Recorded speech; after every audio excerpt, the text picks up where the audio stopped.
성령이여 나에게 임하소서. 성령이여 우리에게 임하소서. 우리의 고백과 기도와 같이 성령께서 저와 여러분들에게 또 우리 교회 위에 임하셔서 크신 은혜와 또 역사를 일으켜 주실 줄로 믿습니다. 자, 우리가 사도행전 그러면 그 성령의 역사를 보여주는 책이죠. 그리고 이 성령의 역사가 복음을 어떻게 전진시켰는가, 이러한 측면들을 보여주는 그런 책입니다. 그런데 이 성령의 역사가 나타나고 복음의 전진이 나타나는 것은 하루아침에 이루어지는, 어느 날 그냥 뚝딱 이루어지는 그런 일이 아니라는 거죠. 하나님께서 다 준비를 시키는 과정이 있다는 겁니다. 예수님께서 승천하시기 전에 너희는 이곳을 떠나지 말고 성령 받기를 간구하며 기도하라 라고 그렇게 말씀하셨죠. 하나님의 사람들은 예수님께서 주신 그 말씀을 생각하면서 성령께서 임하시기를, 그래서 그들이 예수 그리스도께서 부탁한 일을 잘 행할 수 있는 날이 오기를 기도하는 그런 과정에 충실한 모습을 우리에게 보여주고 있습니다. 사랑하는 성도 여러분, 우리가 늘 하나님 앞에 기도하는 것은 저도 그렇고 여러분도 그렇고 또 우리 교회도 그렇고 전부가 다 하나님 앞에 쓰임 받기를 원하는 기도를 하고 있습니다. 그리고 동시에 어떤 기도를 하고 있습니까? 성령의 역사가 나타나기를 바라는, 소망하는 그런 기도를 하고 있습니다. 그리고 그 성령의 역사를 통해서 복음을 담대히 전하는 교회가 되기를 하나님 앞에 기도하고 있습니다. 그런데 그것보다 선행되어야 될 기도, 그것보다 앞서야 될 기도가 무엇이냐면, 우리가 하나님께서 우리에게 주시는, 혹은 성령께서 우리에게 주시는 준비 과정을 온전히 잘 감당해야 되겠다라고 하는 기도를 하나님 앞에 먼저 할 필요가 있다는 겁니다. 우리가 준비되지 않고 우리가 먼저 무슨 일을 하든지 감사함으로 감당할 수 있는, 그리고 예수님께서 우리에게 말씀하셨듯이 성령을 통해서 성령께서 우리에게 분부하시는 그 어떤 일이든지 우리가 행할 준비가 되어 있는 상태에서 하나님의 역사를 기다리고 성령의 역사를 기다릴 수 있는 그런 만반의 준비가 우리에게 되어 있어야 한다는 것입니다. 사랑하는 성도 여러분, 저와 여러분들이, 그리고 우리 교회가 이러한 준비 과정 가운데 충실한 교회가 되기를 예수님의 이름으로 축복합니다. 먼저 사도행전 1장 13절부터 14절 두 절의 말씀을 함께 보겠습니다. 13절, 14절 두 절의 말씀 함께 읽겠습니다.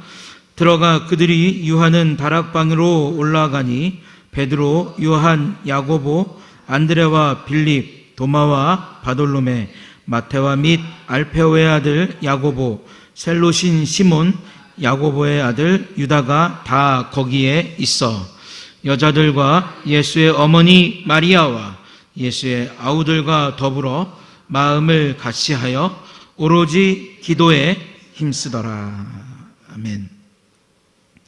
자, 이 구절은 무엇이냐면, 초대교회의 출발이 예수님과 관계에 있던 그 제자들을 통해서 준비하는 과정이 있었다, 기도로 준비하는 과정이 있었다라고 하는 것을 오늘 이 사도행전 1장 13절과 14절이 우리에게 보여줍니다. 그렇게 몇 명의 숫자가 분명히 기도했죠. 우리 13절, 14절 보면 이게 몇 명인지 시간을 두고 세면 셀 수 있는 숫자가 모여서 기도했습니다. 그렇게 기도를 했는데 오늘 본문에 보면 120명으로 숫자가 확연히 늘어났죠. 그리고 사도행전 2장 41절에 보면 3,000명이 더 증가했고, 사도행전 4장 4절을 보면 남자만 5,000명이 믿게 되었다라고 하는 기록이 있습니다. 몇몇이 모여서 기도했을 때 그 기도의 파급력이 120명을 만들어냈고, 또 그 120명이 기도했을 때 비로소 하나님께서 성령을 주셨고, 그 성령을 힘입어서 이들이 복음을 전하고 또 예수 그리스도를 변론하고, 나중에 살펴보겠지만 기독교를 변증하는 그런 과정 속에서 3,000명이 증가하기도 하고 5,000명이 증가하기도 하는 역사를 사도행전은 우리에게 보여주고 있습니다. 어떤 징조도 없었고 언제까지 성령을 기다리라 라고 하는 예수님의 어떤 구체적인 기간도 없었습니다. 그러나 이들은 예수님께서 기다려라, 기도해라, 성령을 받을 것이라 라고 하는 그 약속을 붙잡고 성령 받기를 기다리는 마음으로 순종하며 믿음으로 나아갔다는 것이죠. 우리가 교회를 섬기는 일, 혹은 교회에서 어떤 리더가 되는 일, 그리고 그 과정을 통해서 교회가 부흥하는 일은 하나님께서 언제 우리 교회가 부흥할 것이다 말씀하시지 않으셨습니다. 또 언제쯤 되면 어떤 징조와 어떤 일들을 통해서 우리 교회가 부흥할 것이다 말씀하시지 않으셨다는 거예요. 그러나 분명한 것은 무엇입니까? 우리가 성령 받기를 기대하고 또 하나님께서 우리에게 부흥을 주실 것이라는 그 약속을 믿고 순종하며 나아가는 것이 하나님께서 우리에게 예비하신 부흥을 맛보는 가장 기본적이고 가장 첫 걸음이 되는 그러한 일이 되는 줄로 믿습니다.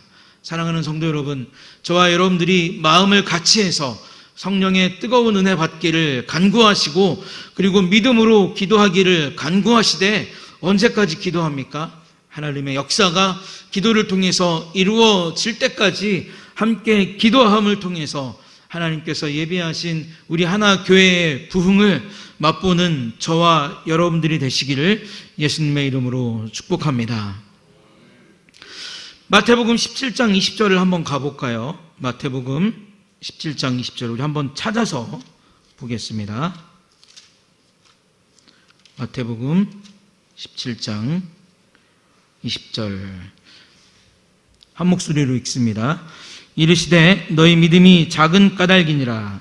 진실로 너희에게 이르노니 만일 너희에게 믿음이 겨자씨 한 알만큼이라도 있어 이 산을 명하여 여기서 저기로 옮겨지라 하면 옮겨질 것이요 또 너희가 못할 것이 없으리라 라고 말씀하십니다. 그리고 여호수아 6장 20절로 한번 가볼까요? 여호수아서 6장 20절 여호수아서 6장 20절입니다. 함께 읽습니다. 이에 백성들은 외치고 제사장들은 나팔을 불매 백성이 나팔 소리를 들을 때에 크게 소리질러 외치니 성벽이 무너져 내린지라. 백성이 각기 앞으로 나아가 그 성에 들어가서 그 성을 점령하고. 아멘.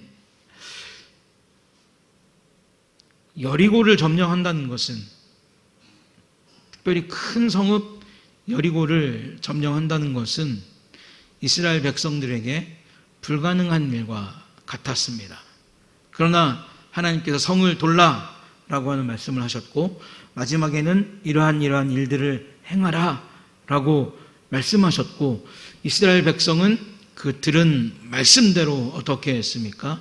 여리고를 돌기 시작했고 마지막 때에 한마음이 되어서 나팔을 불고 소리를 지를 때 여리고가 무너지는 그런 모습을 우리가 보았습니다.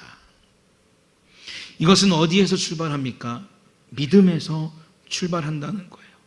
큰 믿음도 아니고 우리가 읽었던 것과 같이 마태복음 17장 20절이 이야기하는 겨자씨 한 알만한 그 믿음이 있으면 여리고 성을 무너뜨리고 점령할 수 있는 역사를 하나님께서 써 내려가시겠다 우리에게 약속해 주셨다는 겁니다.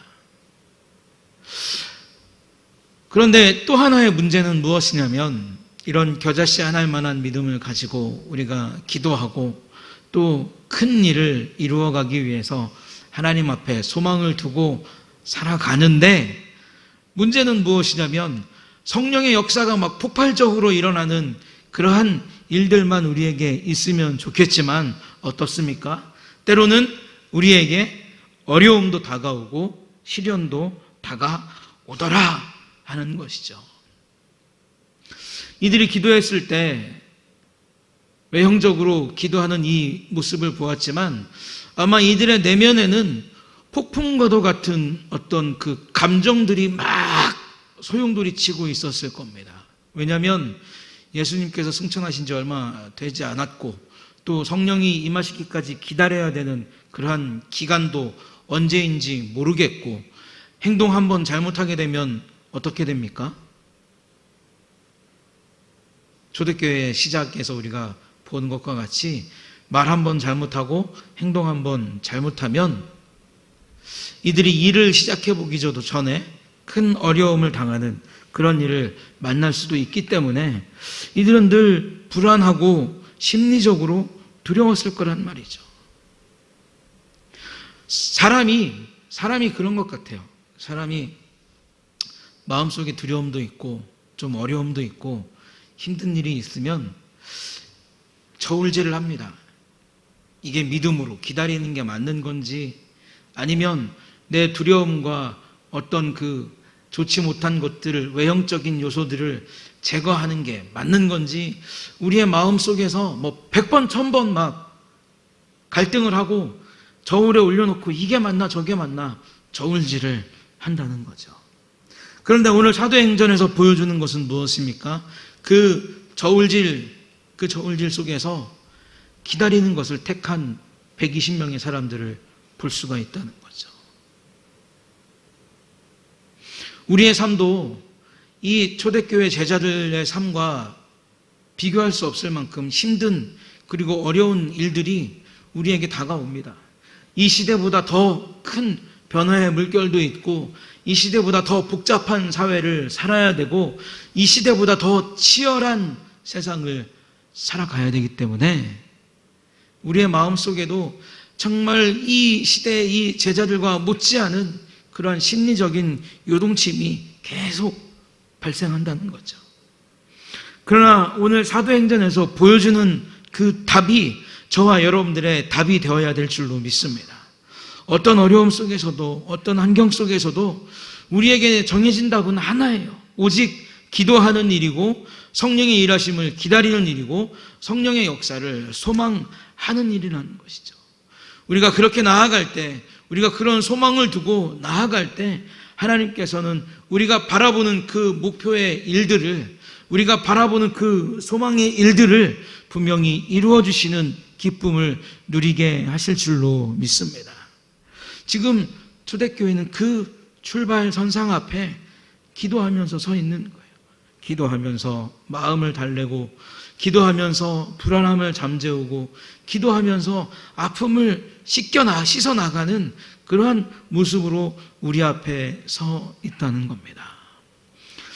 자, 우리 누가복음 22장 28절부터 30절까지 말씀 한번 읽어보겠습니다. 함께 읽겠습니다. 너희는 나의 모든 시험 중에 항상 나와 함께한 자인즉 내 아버지께서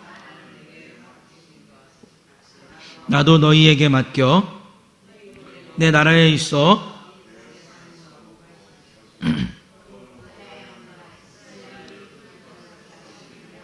하노라. 아멘.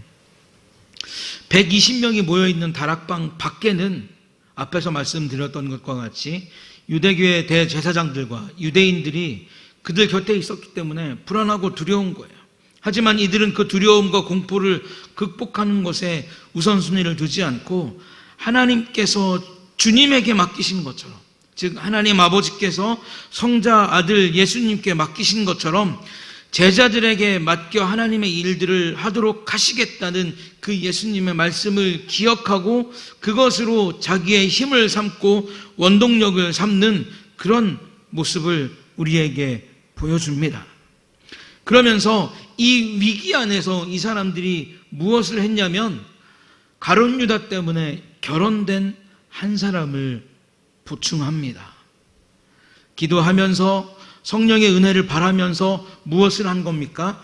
실질적으로 이들이 해야 될 일들을 해나가는 모습을 우리에게 보여준다는 거죠.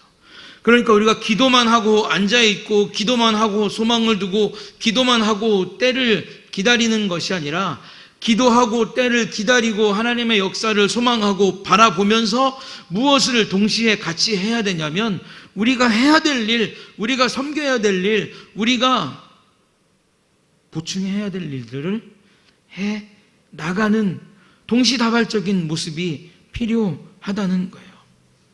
가룟 유다의 죽음 때문에 제자들의 숫자의 결혼이 생겼죠. 그리고 이 결혼을 다시 회복하는 것이 예수 그리스도의 일을 진행하는 것과 맞물려서 성령께서 함께 역사하시기를 바라는 그러한 간절한 마음이 이들에게 있었다는 겁니다. 그러면서 참 이상적인 초대교회의 모습이 또 한 가지 우리에게 나타나는데 무슨 모습이 나타나냐면 두 사람을 내세우죠. 두 사람을 내세웁니다. 두 사람을 내세웠을 때 그 둘이 다 제자가 됐습니까? 한 사람만 제자가 됐습니까? 한 사람만 제자가 되었죠. 아마 요즘 교회 같으면 뽑아놓고도 석연치 않았을 거예요. 투표를 다시 해서 한 사람을 더 만들어야 되나? 내가 생각했을 때는 저 사람보다 이 사람이 난데